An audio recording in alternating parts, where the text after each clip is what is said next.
Hey, welcome to this week's episode of Ask the Instructor. I'm John Chrisman. The show is brought to you by the Tampa School of Real Estate. Every Wednesday at 12 noon Eastern Time, we come to you live to help you understand the technical side of the real estate industry. Whether you're trying to understand these topics to pass your real estate exams or you're trying to better understand the real-world implications of the topics it is that we discuss, this is the show for you. It's called Ask the Instructor. Every Wednesday, 12 noon Eastern Time. It's live. So if you guys have questions about anything, even if it's slightly off the topic of what we're covering, feel free to put that in the live chat below. And even if you're watching the recording of today's episode, put it in the comments and we'll be sure to respond with an answer for you. So make sure you're subscribed if you haven't already. Today we're talking about a topic that's a big part of the real estate exam, but also a big part of your day-to-day real estate business, and that's pricing property, in particular, pricing property to sell. Because coming up with value, as you can see what we're going to be going through here, it's really more of an art than a science. There's a lot to it, and getting that value correct kind of depends on what your intention is to use that value for and how that implicates with your business. Now, we're going to get a little in-depth here, and the in-depth part where we start talking about some of the real-world stuff, that's maybe not necessarily how you're going to see this on your exam, but it will help you better understand this concept in general. So I'm really excited to bring today's show to you. Stick with us. I'm John Chrismo. You're watching Ask the Instructor.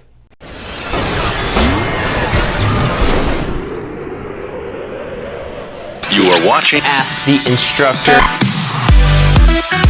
every Wednesday at 12 noon Eastern Time. I'm John Chrismo. You're watching Ask the Instructor. Hey, welcome back to this week's episode of Ask the Instructor. I'm John Chrismo. This show is brought to you by the Tampa School of Real Estate. Every Friday, 12 noon Eastern Time, we come to you live, to our current students, to our past students, as well as our future students, to help you get a better understanding of technical topics. Technical topics that you may see on your real estate exams, and technical topics that you're going to see in the real world as well. And what we're going to be talking about today is pricing to sell.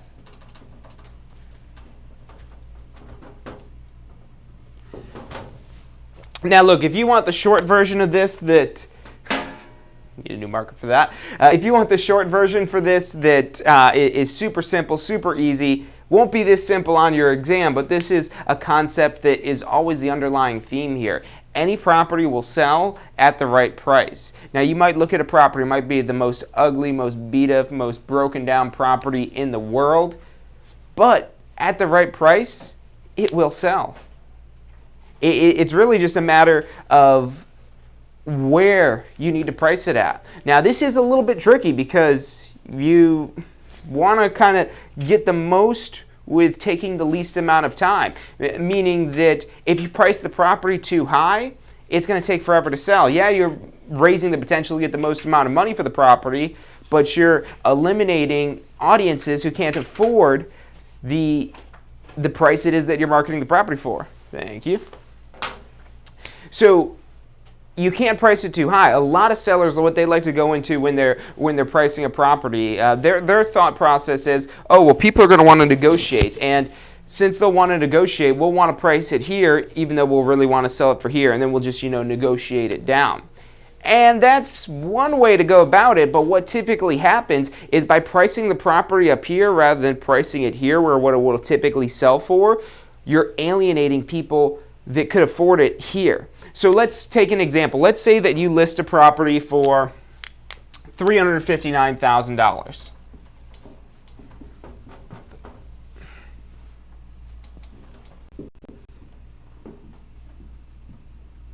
So let's say you list the property for $359,000. Now, let's say that this is from the seller's input. You tell the seller that, oh, I think this property will sell maybe about $345,000. And they want to get the most out of the property, which is understandable. They have the pride in their home, the pride of the ownership, and they think it may be worth more than that. And it could potentially sell at this price, but to really maximize the price, so there's this kind of a little bit of a pricing pyramid of affordability.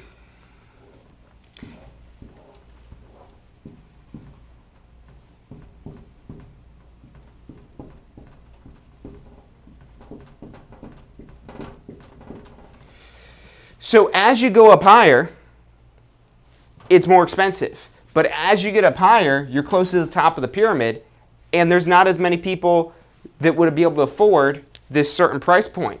So by going further up in price, you're eliminating people. Because if you do a search, let's say on Zillow or Realtor.com or some sort of real estate website for a property as a consumer, you might put the highest price. So there's those minimum and max ranges. And usually no one bothers with the minimum, but they'll usually put maximum. Let's say they put $350,000. And that's already a stretch for their budget.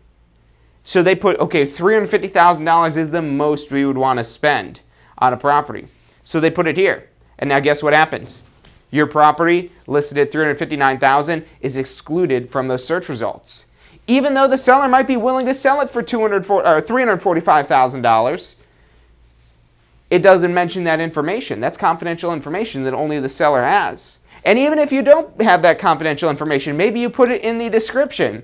Seller is willing to negotiate. The seller says, well, tell people we're willing to negotiate, but listed at $359,000. That's not going to change this year. You're still not going to show up in that search results. So, and this is difficult because most sellers, you'll run into this issue because most sellers will think, okay, well, I know they're going to want to negotiate us down on price, so let's just list it for a little bit higher price. Let's inflate the price a little bit. And the other problem with this is also if there's financing being involved, there's that chance that the property doesn't appraise for that particular value. Let's say you do get it under contract at $359,000, but if it doesn't appraise for that value, you're not going to be able to sell it for that, or at least they're not going to be able to finance it with that, or they're going to put up extra cash, which that might blow the deal right there, especially if there's a financing or appraisal clause in the contract. So this is something very important to explain to your sellers when you're pricing the property to sell. We're not trying to price the property for what it's truly worth, but we're trying to price the property for what it would sell for. That's the difference there. And you might say, well, John, if it's worth $359,000, wouldn't it sell for $359,000? That depends. That depends of how long you're willing to wait, how much you're going to market the property, how much you're going to spend marketing the property, how much time you're going to market the property, how in demand that particular property, that particular location may be. So you really, in order to maximize the value, need to get all the stars to align. And you have a very slim chance of selling it for that price. Now, with overpriced properties, hardly ever do they sell for the price that they're listed at. And what happens is, let's say we did list this for $359,000, and because of this whole pricing pyramid, and because it's not really worth $359,000, and because not as many people get the exposure of this property because it's outside of the price range of people looking for the sale, you end up having to do, when it's not sold, price reductions. Because let's say that it doesn't get any offers even at $359,000. A month's gone by, so you talk your seller into saying, hey, look, we're not getting any offers at $359,000. We're really not even getting that many showings. To kind of stir the pot a little bit, get a little bit more attention on the property, we need to do a price reduction. And this price reduction now, maybe we're bringing this down $10,000.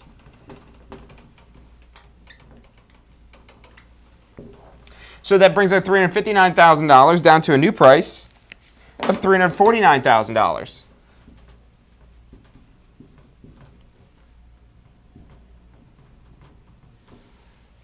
And so now what happens is this price reduction is public information. You're using this price reduction to overall try to get more attention on the property.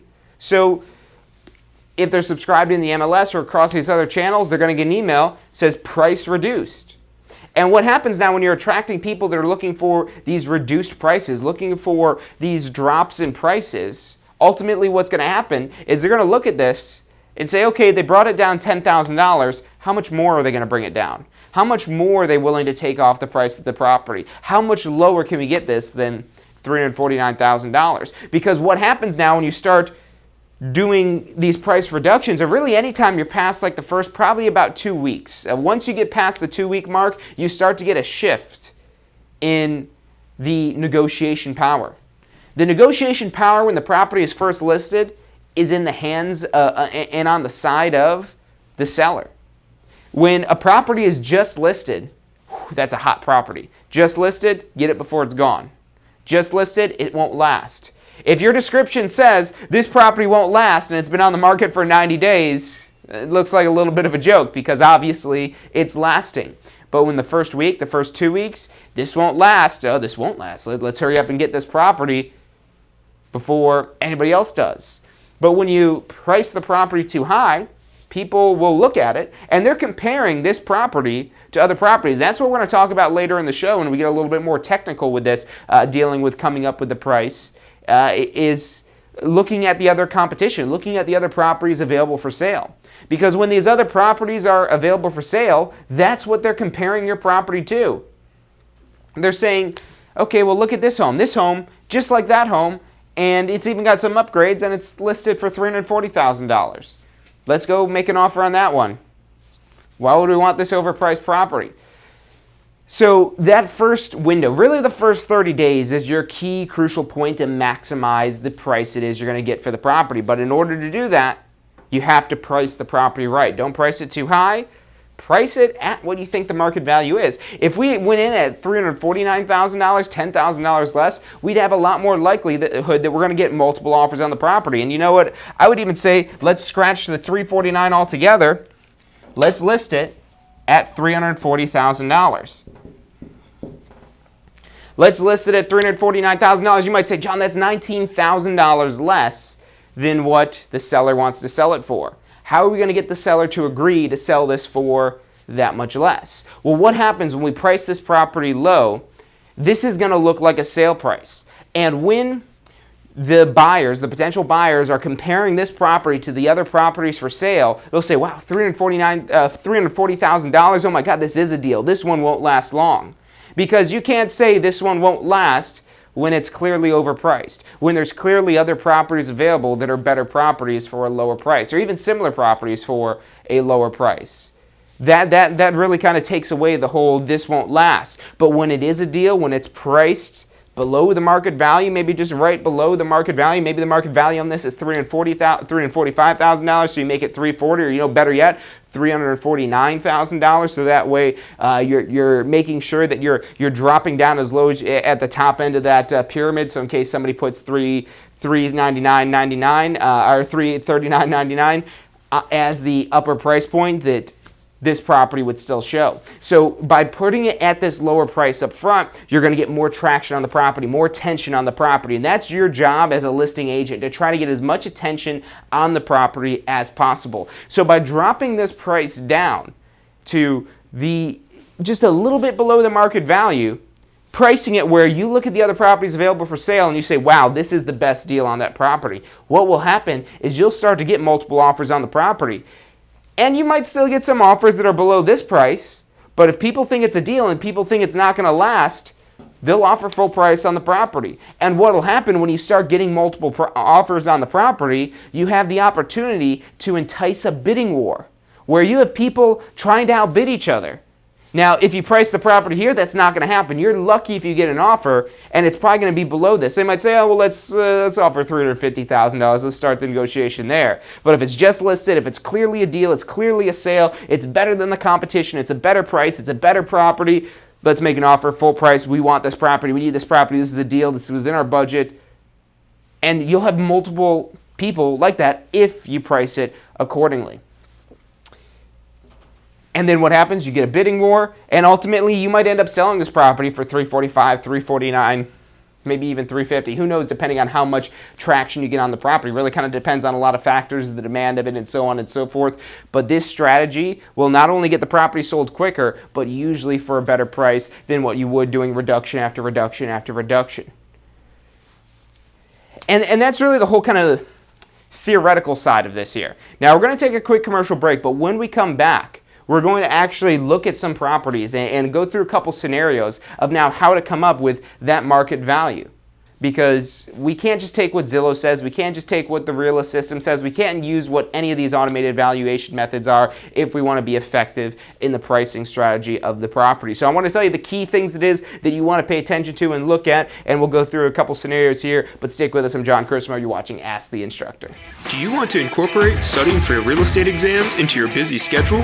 Now you can review the key topics you need to know to pass your class and state exams with our MP3 audio review.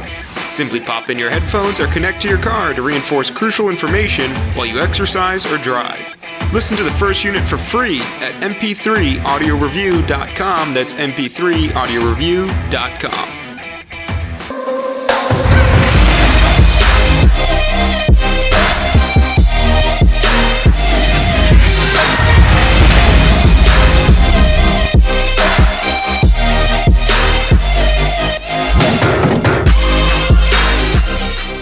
Does your current career allow for unlimited income potential? With a career in real estate, the sky is the limit. What you put in is what you get out. Find out more about how you can tap into the unlimited income potential of a career in real estate at tampaschool.com. Hey, if you're enjoying the show today, which I'm sure you are, be sure to hit like, subscribe, post your comments, share with your friends and family. Thank you guys so much for watching. You are watching Ask the Instructor. Every Wednesday at 12 noon Eastern Time. I'm John Chrismo. You're watching Ask the Instructor. Hey, welcome back to this week's episode of Ask the Instructor. I'm John Chrismo, and this show is brought to you by the Tampa School of Real Estate. Every Wednesday, 12 noon Eastern Time, we come to you live to help you mastermind to understand the technical side of the real estate industry. And what we've been covering so far, because part of this show, it's a great tool to understand these topics better, so that way when you're presented this information on the exam, then you're able to be prepared in answering the questions. Now, you're not going to have questions on the exam about pricing strategy. This is real-world information here. But what we're about to go into, looking at comparable sales, this is diving into what you actually need to know for the exam. So if you're watching these videos to study for your exam, pay attention for this part right here because this will definitely help you out. So overall, what we're doing when we're pricing a property for sale, and like I said, this is the same thing you need to know for your exam. It's called the comparable sales approach, and this is something that is taught in the pre-licensing course. It's part of the FREC syllabus. It's almost guaranteed that you're going to see something on comparable sales, probably a few things on comparable sales on both your class and state exam. Very important topic on the FREC syllabus. So the comparable sales approach basically is where we're looking at comps. We're looking at other sales. That's what comps are. Comps are comparable sales within the same neighborhood of your property. So comparable sales. And we're looking for, again, the same neighborhood within a close proximity of our property, because if you get in a different neighborhood, that's a different location, and that completely changes the value of a property. You take one home, transplant it into another neighborhood, it's probably going to have a different value due to its surroundings, whether that neighborhood is better or inferior. So try to stay within the same neighborhood. Keep that geographic area as close to your subject property as possible.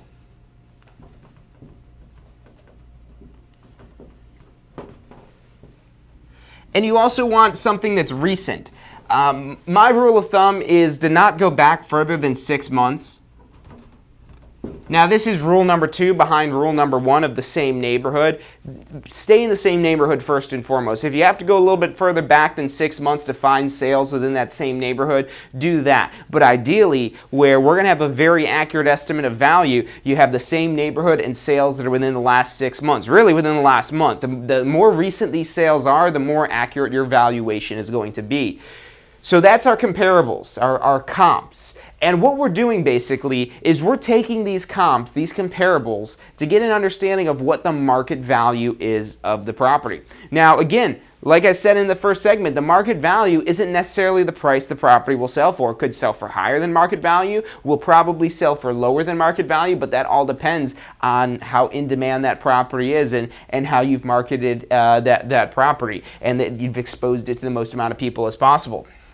So that's our comp. And then we also have what's called the subject property. And our subject property, that's our property in question. This is the one we're trying to find the value for.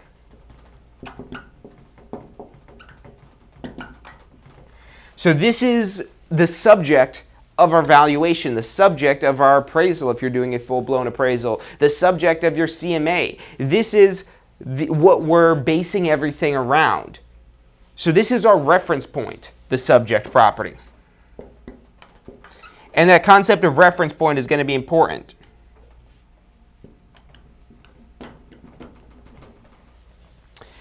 And now there's something important, because what's going to happen is we're trying to find comparables that are comparable to our subject property, that are similar, if not identical, to our subject property. Now in real estate, it's very rare to find any properties that are exactly identical. Really, even if it's a condo tower where properties have the same floor plan, they might be at higher floors, they might be facing different directions. So even in a situation where it seems like the properties are identical, there's still things that make them different that could affect the price of the property. And especially if there's been any upgrades done on the inside. So you're really never going to find an identical property. So even though you might have these comparables that give you a good indication of what the property might sell for, our subject property, or what the value of that subject property would be, it doesn't necessarily always say that, hey, these are identical, so that's what this will sell for. There's going to be differences in the property. And because of these differences, we need to make adjustments to our comparable. We never adjust our subject property's value. And the reason why we don't adjust the value of our subject property is because we don't know what the value is. We're trying to find the value of our subject property. We have no idea what the subject property value is. And that's our assumption, because you can also do a valuation, let's say, not for a seller, but also for a buyer. Let's say a buyer is looking at buying a particular property. Maybe it's that property that was listed at $359,000, and they ask you, hey, look, I think this property is overpriced. What do you think? And you're like, yeah, it looks a little overpriced to me. Can you tell me what the value of the property is? Can you tell me what do you think they'll take for? Can you tell me what do you think the fair market value would be for this property? Can you tell me what I should offer on this property? These are all questions that say, hey, look, I want you to prepare a CMA. I want you to come up with a valuation of this property for me. And now the property that is in question that we're trying to find the value for is the property that's for sale. And yes, even though we do have a price for that property, is listed at a certain price. Remember, price doesn't always equal value. It's rare that price exactly equals the value in a property. So just because it's listed at a certain price doesn't mean that that's the property's value. So we assume that we don't know what the value is. We're looking for the value of this subject property. Even though it's already listed for a certain price, we're trying to find what the value is, not what the price is. If we need to know what the price is on the property, we just look at the listing, and it says, okay, it's listed at $359,000. But as a buyer's agent, we might prepare for our buyer evaluation of the neighborhood and get them an understanding of what the true market value of the property is, so that way they can make a more informed decision about the offer it is that they're presenting on that property. So this is the basic vocab that you want to understand. And it's very important to understand these terms, especially for your exam, because you don't want to mix these two up. The subject, that's what we're trying to find the value of. The comparables are the recent sales in the neighborhood that give us an indication of what that value is. But remember, the properties probably aren't going to be identical, so we need to make adjustments. And to help you understand this adjustment process,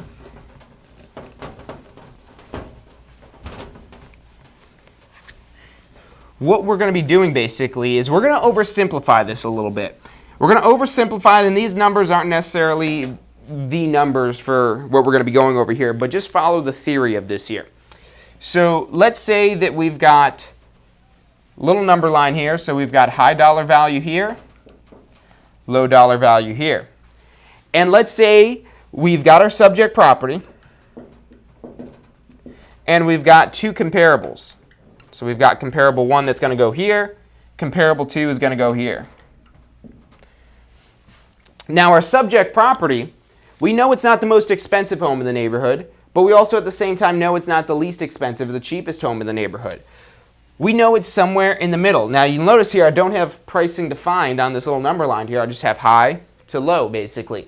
So we know our subject property falls somewhere right in here. But we don't know what the value of that subject is. So in order to find the value of that subject property, we use these comparables to give us an indication of what the property sold for. And let's say that we've got one comparable, comparable 1, sold for $200,000. Here.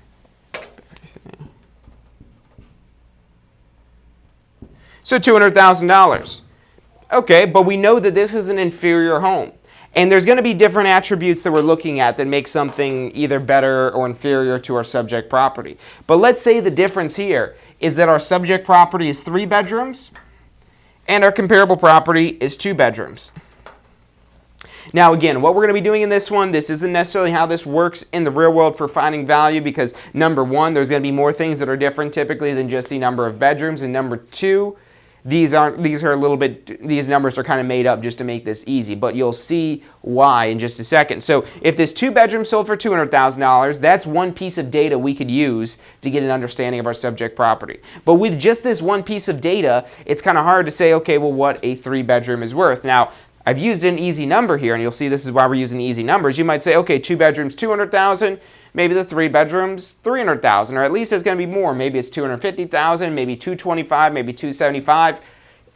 It's hard to say without other data. So the more comparables that you have to compare to your subject property, the better and more informed valuation it is that you're going to have. And now let's say in this same neighborhood here that we've got another comparable sale. And let's say that this other comparable sale, it's a 4 bedroom. So we know that this one is a nicer property because it's 4 bedrooms. And we look at the sale price of this second comparable, and this property sold for $400,000. So now you can see the benefit of having this extra data, this extra information, and how this helps us get a better idea of what our subject property is worth. Because if 2 bedrooms is $200,000 and 4 bedroom is $400,000, okay, it's about $100,000 a bedroom, and that's by no means a real world figure, but this is to help you understand this concept. And you might be already kind of making that connection there that, okay, yeah, I see how that's $300,000. But it's not just as simple as a bedroom being worth $100,000. That's the simple part of this here. But what your mind basically is doing to say, okay, yeah, $300,000 is what this is worth. So the science behind this, the math behind this, what you're actually doing to make these adjustments is, again, the subject property is our reference point. So that's here in the middle, about $2 signs, roughly in the middle. And now what we need to do is make these other properties, these comparable properties, equivalent, identical, or as close as possible to our subject property. And so what do we have to do to the 2 bedroom? Well, for the 2 bedroom, we need to add the value of a bedroom. We need to add whatever the value is of a bedroom. Now on your exam, it does give you these values. And let's say it said, to fit our same scenario here, that a bedroom is worth $100,000. So what we're doing is we're adding the value of that bedroom. 200,000 plus 100,000 gives us an adjusted value of $300,000.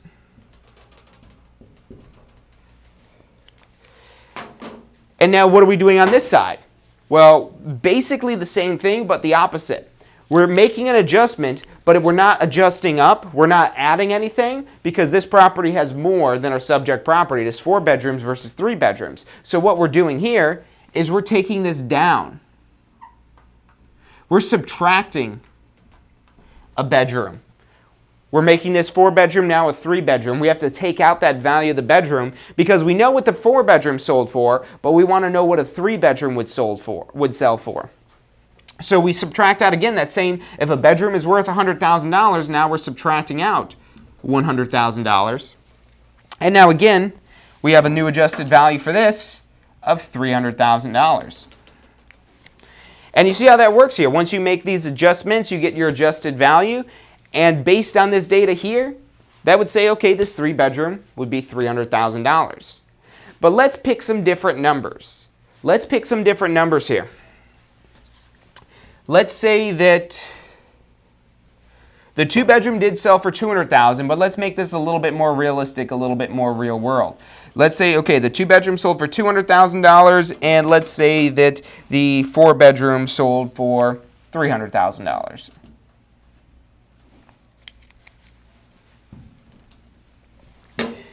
Now, using this information, now on the exam, it would tell you how much a bedroom is worth. But in the real world, that becomes a little bit more subjective for you to understand what the value of a bedroom is. And if we've got a 2-bedroom, and this really isn't a lot of data to deal with, but based just on these 2 properties, if 2 bedrooms is $200,000, if 4 bedrooms is $300,000, if that's the only differences between these properties here, then 3 bedrooms should be roughly about $250,000, which means basically what we're doing here is that the bedroom is worth $50,000. And again, that value of the bedroom would be given to you on the exam. But in the real world, again, you have to be a little bit subjective with it. You have to use your professional expertise to get an understanding of what the value may be. And this it depends on the market it is that you're in. It depends on the neighborhood it is that you're in. This isn't always $100,000 or $50,000 or $25,000 or whatever it may be for the value of a bedroom. And the way that I like to actually do this in the real world, it's a little bit more complex based off of square footage, but it uses this same information just like you'd see this on the exam. Whenever a comparable is inferior, we're adding to make it equivalent to our subject property. And so what we're doing basically is we're artificially creating a 3-bedroom property, a 3-bedroom comparable, by adding in the value of that extra bedroom. And then with that other comparable, the one that was better, we're subtracting that down. And this is really the foundation and the fundamentals of the sales comparison approach. This is a very simple scenario here because we only have that one difference in the bedroom, and typically you have multiple differences with the property. It's not just the number of bedrooms that are going to be different. So we're going to work with some multiple variable scenarios here and go through and make some adjustments. But first, we're going to take a quick commercial break, so stick with us. I'm John Grismo. You're watching Ask the Instructor. Do you want to incorporate studying for your real estate exams into your busy schedule? Now you can review the key topics you need to know to pass your class and state exams with our MP3 audio review. Simply pop in your headphones or connect to your car to reinforce crucial information while you exercise or drive. Listen to the first unit for free at mp3audioreview.com. That's mp3audioreview.com.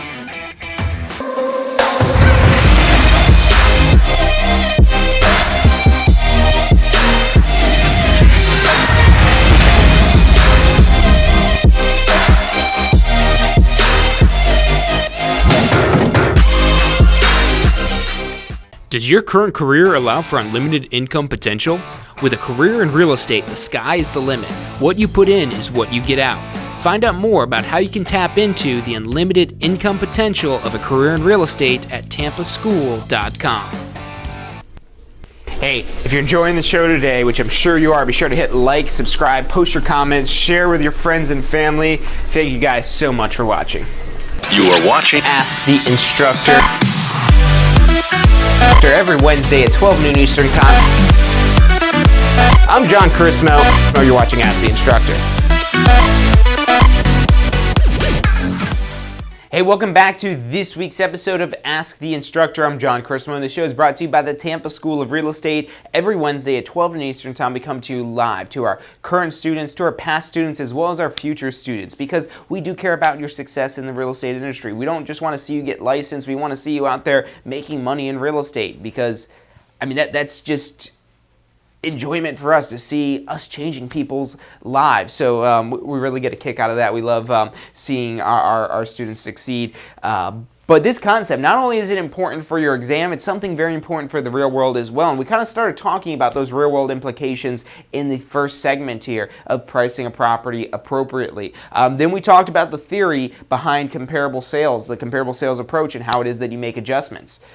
But these concepts, and let's just go over the acronyms real quick that will help you remember what it is that you need to do. And for this one down here, we have the acronym CIA. And CIA stands for Comparable Inferior Add, not Central Intelligence Agency, although it does mean that too, I've heard, but Comparable Inferior Add. So CIA, Comparable Inferior Add. Anytime the comparable is inferior in any way.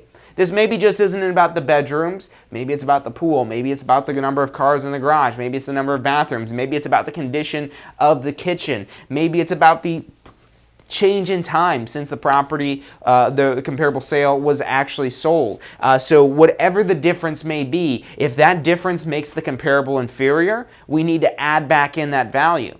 Because if we need to, again, get everything on the same level playing field, because ideally we get all these comparables lined up around 300,000 or somewhere around there, and that tells us, okay, this property is 300,000 or this property is 250,000, wherever the numbers it is that lines up. But now the opposite of this, when the comparable is better, we subtract. And that's where we have the acronym CBS. like the broadcasting station, which I don't know what that stands for, but I do know in real estate it stands for comparable, better, subtract. Because anytime the comparable is better by any means, we subtract out what makes that comparable better, what gives that additional value to the comparable. So we take that out, and then again, hopefully we end up around a certain range of values. So let's do one where we have multiple things that are different, because this scenario, it oversimplifies this concept, but it breaks down to the least amount it is that you need to understand comparable inferior add and comparable better subtract. So we need to start off simple before we start complicating this and building it into something a little bit more real world here. And now first we're going to deal with just one comparable. So let's say our subject property, because first and foremost we have to understand the attributes of our subject property. Let's say that our subject property, this is the property we're trying to find the value for, that our seller's property is basically, or the property that our buyer's interested in. That's our subject property. So we need to define what the details are, the features are of that subject property. And let's say that it's 3 bedrooms, it has a pool, and a 2-car garage.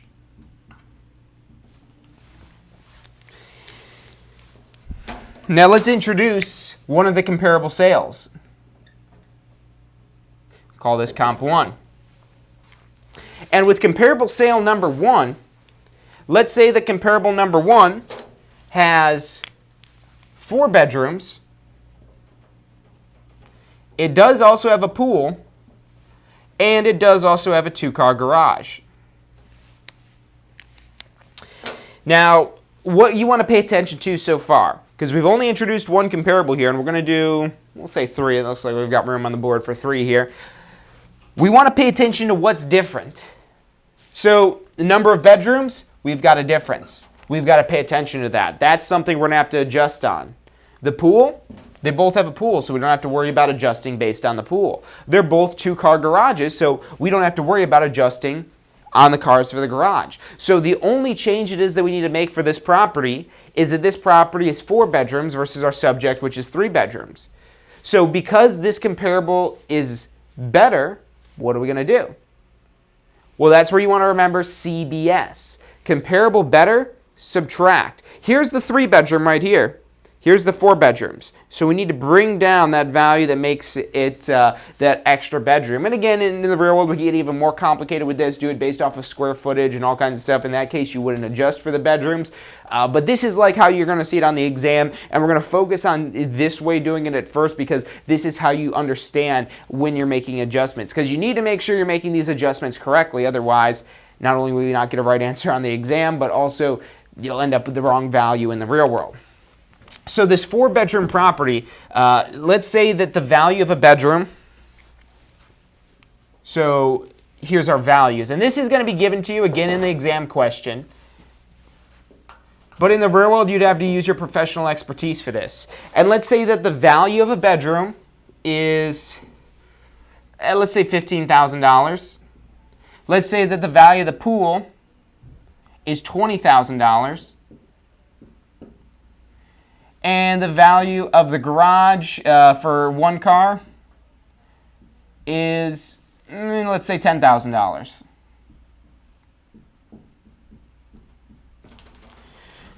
So we have the dollar amounts of what these either add or subtract from the value of the property. Having an extra car in the garage is $10,000. Having a pool is $20,000.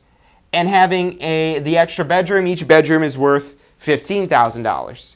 So for this first comparable, and we're going to have the sale price of this comparable. Now, in the real world, finding the sale price, you just look at the recent sale data. You pull up in the MLS, you see what the sale price was for this property, and it'll give you that information. Let's say that comparable 1 sold for $295,000, and that's our sale price.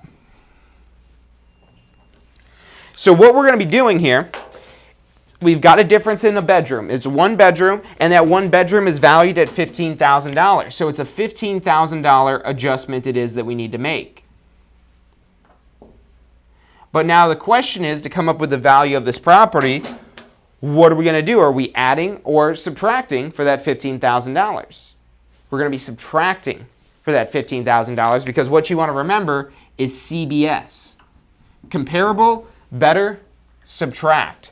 Because this comparable is better, bigger is always better, that's the basic assumption here. 3 bedrooms versus 4 bedrooms, we're subtracting out the value of that extra bedroom. We're subtracting out that $15,000 because the thought process here is that a 4-bedroom would sell for $295,000 with a pool and a 2-car garage. What would a 3-bedroom sell for? Well, if a bedroom is worth $15,000, we take out that $15,000, and based on this sale, if it were only 3 bedrooms, it would have sold for, what's that, $280,000? Yeah, $280,000.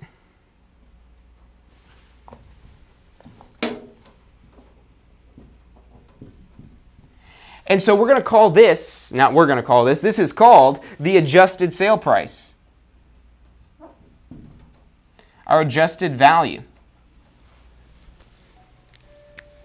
Let's give ourselves a little room here.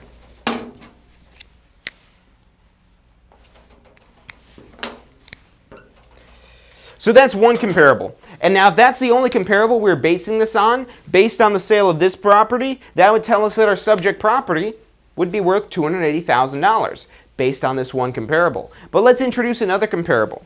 Let's say we've got comparable 2 here. And let's say that comparable 2 is 3 bedrooms, but it does not have a pool, and it does have a 2-car garage. So again, we look at what's different. We've got 3 bedrooms. 3 and 3 it's equivalent to our subject property. Remember, the subject property is our reference point. So 3 bedrooms, it all checks out. Pool versus no pool? Okay, that's a difference. That's something we're going to have to adjust on, is this difference that this property doesn't have a pool. We have a sale price for this property, but that sale price isn't based on having a pool because the property doesn't have a pool. So in order to use this comparable as an accurate indicator of the value of our subject property, we need to adjust for the value of the pool. And then finally the 2-car garage, which they're both 2 cars, so we don't need to pay attention to that. So let's say we've got the sale price of this comparable as, let's say, $280,000.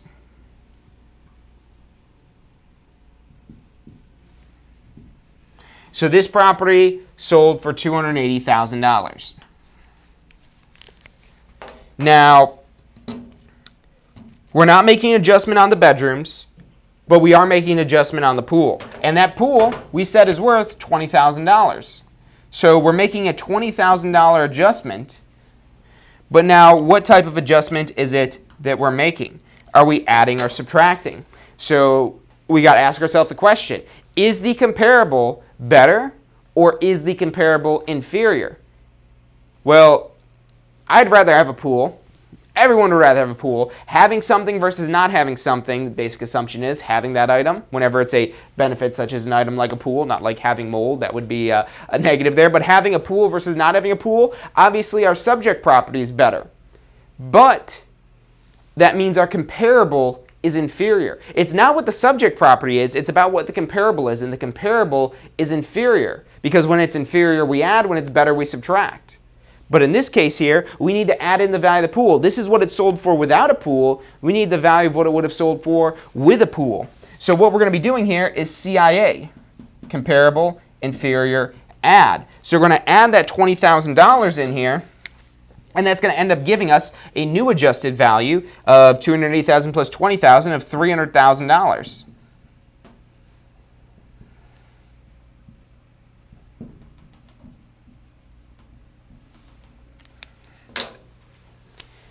So now, as you can see here, we've got $280,000 for one price, we've got $300,000 for another price, and let's pull in a third comparable here. So let's say comparable 3 has 4 bedrooms, does not have a pool,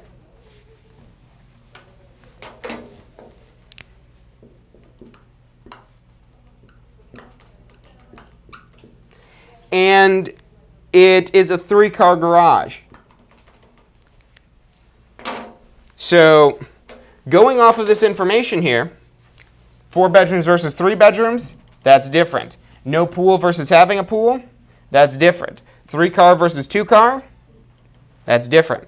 So we need to make adjustments for each one of these items here.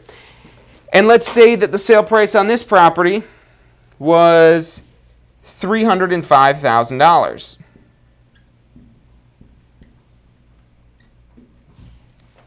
Now we're going to go ahead and factor in our adjustments that we have here.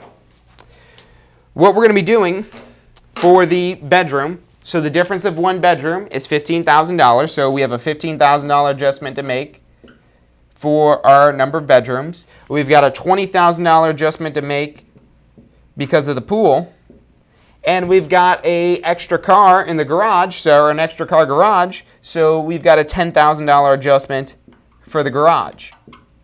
And again, these values of what the value of these items are is going to be given to you on the exam, but this is in the real world where you have to understand your market and you have to know what kind of value a bedroom or a pool or an extra car garage adds to the value of a particular property. And these numbers may be different depending on the market it is that you're in.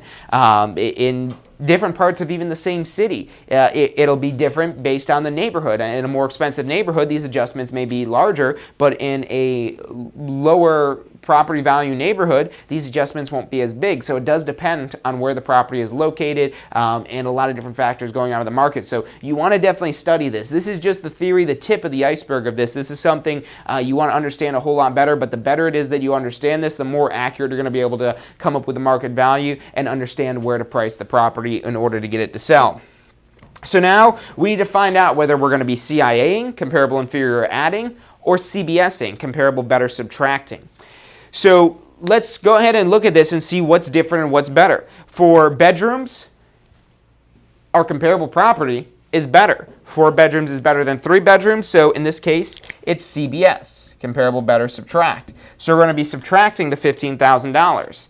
Now, for not having a pool versus having a pool, which one's better? The subject's better, which means our comparable is inferior. So don't get hung up on, especially on your exam, the way these questions are worded, because it'll say that the subject is better, but that doesn't mean you're going to subtract because that means our comparable is inferior. Remember, we're asking the question is, what is the comparable? Is the comparable better or inferior for each one of these different attributes? If you look at this here, between these two properties, the 3-bedroom pool and 2-car garage versus a 4-bedroom without a pool with a 3-car garage, and you ask yourself, what's a better property?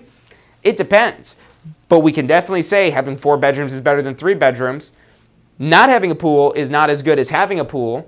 And then for the 3-car garage versus a 2-car garage, again, we're going to have comparable better subtract.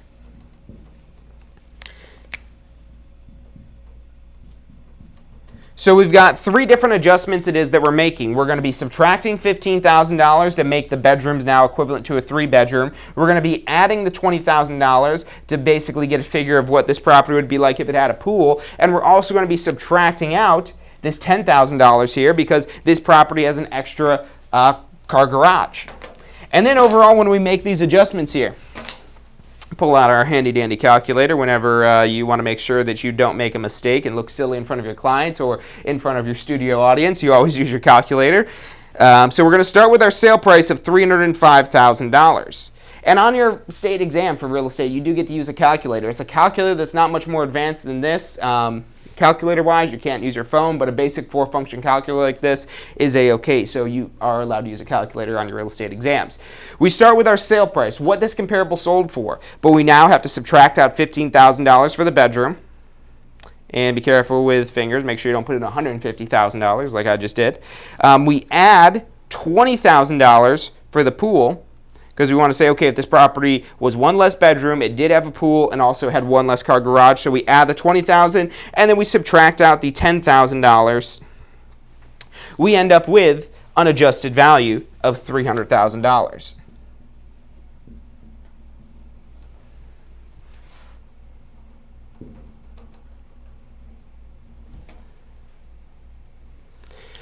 So we've got our 3 different adjusted values. Now, what does this mean? How do we interpret this? How do we make this something that pertains to buying and selling real estate? And more importantly, especially if we're trying to price the property to sell, where do we price the property? Well, we've got three different adjusted values here. We've got 280,000, 300,000, and 300,000. Now, based on this information here, we've got a range of listing a property for $280,000 to $300,000. And that's finding the market value. We know based on these comparables that the market value is somewhere between $280,000 and $300,000. But now how do we come up with an exact number? So that's where reconciliation comes in. And where reconciliation comes in, basically what we're going to do is just look at now what these three different values came out to be.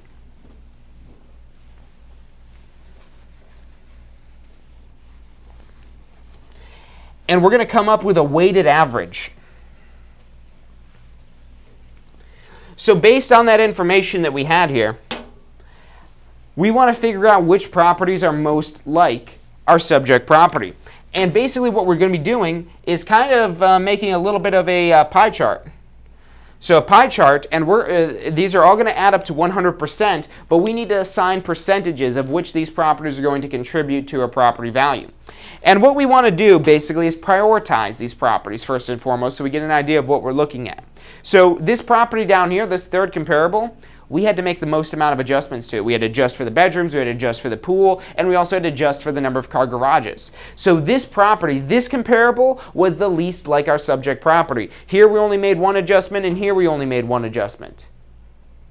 But this one down here, we made a lot of adjustments. So we're going to put this one in third place. We're going to put that one in third place. Now, based off this information that we went through here, I believe this is the one that we adjusted on for the pool, and this is the one where we adjusted on for the number of bedrooms. Now, adjusting for whether or not a property has a pool, that does impact it, but that's probably second. Taking a back seat, and this does depend on your market and what the buyers are looking for in your market, so this isn't always true.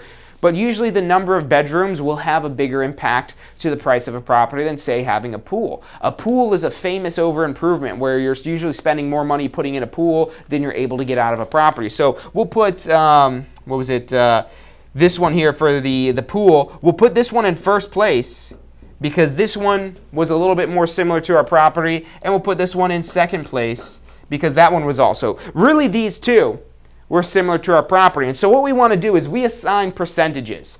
And if you're doing this on your exam, they give you these percentages. Remember, the exam is not meant to be subjective. It gives you any information that could be up for debate, such as what percentage each of these contribute to the value.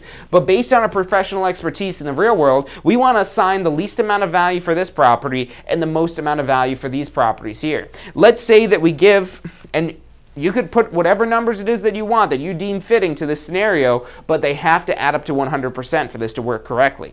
So let's say that our third comparable number 3 down here, we're going to give that one about 15%. We'll say that contributes 15% of the value. Because we want that to contribute the least to the value because we had to make the most amount of adjustments, which means that property is the least like our subject property. And when we make these adjustments, we open up for potentially having some human error in making our adjustments. So ideally, if we don't have any adjustments we made, that's our biggest indicator of what the property would sell for. But when we have to make adjustments, that's where we kind of deviate a little bit from this here. So we assign a 15% weighting to comparable number 3. Now, comparables 1 and 2, we want to kind of make them a little bit even. So between the two of these, we have 85% to work with. We gave 15% here, and we've got 85% to spread out across these remaining two comparables. Or if you're dealing with more comparables, whatever the number of comparables are. So, and again, this is subjective. This is kind of more of the art than a science part of this here where you're coming up with these values. But let's say that comparable 1, again, that was this one here in first place. We're going to refer to this one as comparable 1 here, even though it's in the middle of the page. Comparable 1, we want to give a majority of the value to. So if we take if 85 and we subtract out the 15% that we've got here, let's go ahead and assign this. We'll give this one, comparable number 1, 50% of the value. We give 50% of the value here, and then what we have left over, so 50 plus 15 brings us up to 65, so we have 35% remaining. So what we've done is we've divvied up the percentages across these. We're going to have this comparable, this first one, at 35%. So we're going to multiply this by 35%. We're going to take our first comparable, that's the one that was most like our subject property that we want to assign the most amount of weighting to. So we take that and multiply by 50%. And then we've got this third comparable down here for also $300,000. We'll put that over here. And we're going to give this one 15% of the weighting. So now, by weighting these values accordingly, we're giving the most emphasis to our value to this situation here, to comparable number 1. We're giving our least emphasis to comparable number 3, and middle, moderate amount of emphasis to comparable number 2. So we're going to go ahead and do some calculations, crunch the numbers here. We're going to take $280,000 times 35%, and we're going to end up with $98,000. Does that mean our property is worth $98,000? Absolutely not. That's just what this property is going to contribute to our estimated value that we're going to come up with for an exact number here. This $300,000, we're going to multiply that by 50%. We're going to end up with $150,000. And finally, this $300,000, when we multiply that 15%, we should end up, I think, $45,000. Yes, $45,000. And that's going to be that property's contribution. And now what we're going to be doing is we're going to add these all together. So we've got $150,000. We've got $98,000. And we've got $45,000. We're going to add these all together, and that's going to ultimately give us our estimated value based on the weightings it is that we assigned here. Now, will this be what the property does ultimately sell for? Maybe not. Based on our methodology, based on what we've seen work and what we've seen in this property, this could be hitting it right on the head, but you still never know. So once we come up with this value, we'll talk about what this implies in the real world for selling a property. So we've got $45,000, we've got $98,000, and we've got $150,000. And that tells us market value on this property would be $293,000. So when your seller asks you, how do you come up with an estimate of $293,000 for my property, you could walk them through what it is that you do here. And by showing off what it is that you're doing, showing that you know what you're doing in making these adjustments here, and also if you're able to get input on them where you go through these different properties and find out what is different and what's the same, you're able to involve them in this number and come up with a value of $293,000. Now, finally, last thing I want to leave you guys with, because we're almost out of time for today, is now pricing this to sell. We came up with the estimated value of $293,000, but now are we going to list it for $293,000? Maybe. But going back to my strategy I was telling you guys about earlier, and I can't take credit for this strategy. This is something that's been going around longer than I've been in real estate. We want to price this below that market value. So we entice the bidding war. We get people attracted to this property.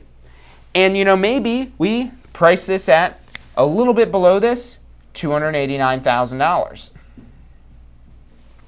And what you've also got to pay attention to, even after you've done all this math here, for pricing, because pricing a property to sell is different than coming up with the market value for the property. The market value is good because that's where you want to say, hey, look, this is what it'll probably sell for, but to get interest in the property, we should drop it a little bit below that. We should list it for a little bit below that. And what will give you a bearing on whether or not you should do that, whether or not you have to do that, is what are the other properties that are available for sale in the area. If there's a property just like yours that's for sale for $285,000, I would say let's go even lower. And you explain to your seller, hey, look, the market value of this property is $293,000, but looking at these other properties available for sale, and you want to involve them in this process as well, would you say that this property is pretty similar? Would you say that there's anything that makes this property more valuable than this property? And you refer to it as a property rather than a home, making that disconnect so they're not getting personal about it, because when they get personal about this, we're not able to come up with a subjective value of the property and come up with the proper price to market it at. So you've also got to look at your competition, look at the other properties available for sale. Yes, this does give us what our market value is, but that's not necessarily what we should list it at. If we list it at the market value, it seems like a fair price, but a fair price isn't something that's going to go quick. A good price, a lower price, a price below the market value, that's something we need to get before we're gone. That's where we're going to get multiple people offering on the property, bidding on the property, and potentially enticing a bidding war. And if we're able to do that, we're going to be able to maximize the amount of dollar it is that we get for the property because we have the most amount of people interested. If we priced it at $300,000 because, and you could see here, even though we had two comparables that came up at $300,000, we had this comparable that came up at $280,000. And this comparable is dragging down these other two values. And especially because of this weighting it is that we assign to this. And now the point here isn't to try to manipulate the numbers to make it the numbers it is that you want. It's to use this methodology here in order to come up with the right value, be coming up with an accurate value of this particular property. So that's pricing the property to sell. The concept of how to price it, pricing strategy, that's not something you need to know for your real estate exams. It is something you want to know for the real world once you have your real estate license. But what we were doing through here, the adjustments we were making across these different comparables, this CIA versus CBS, that's important for your exam. The reconciliation, that's important for your exam. So this is all stuff that's important for your exam. So if you want to watch this video again, go to tampaschool.com/success. This is all we've got for today. Thank you for tuning in, and I'll see you guys next week. Do you want to incorporate studying for your real estate exams into your busy schedule? Now you can review the key topics you need to know to pass your class and state exams with our MP3 audio review. Simply pop in your headphones or connect to your car to reinforce crucial information while you exercise or drive. Listen to the first unit for free at mp3audioreview.com. That's mp3audioreview.com.